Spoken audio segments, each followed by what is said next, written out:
God kväll och hjärtligt välkommen till ÍtróttaFAGNAÐINUM 2022. Tillsammans 6 höjrslöner vera lattnar här och i kväll. Där är idrottar Filmur, fällskapren och Attache. Och vi skulle ösna finna det och kvar är idrottarstjärneskåte och idrottarnamnet.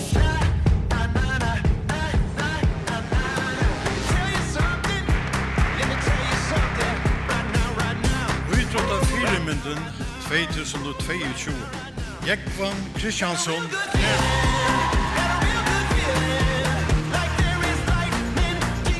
Vinnaren Buchinger. Och vinnaren Olomitto. Vinnaren Michelle Olympics fotbollsliga hockey.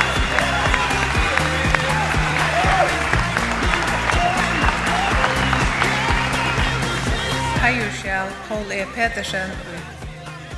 Hansina Outleg.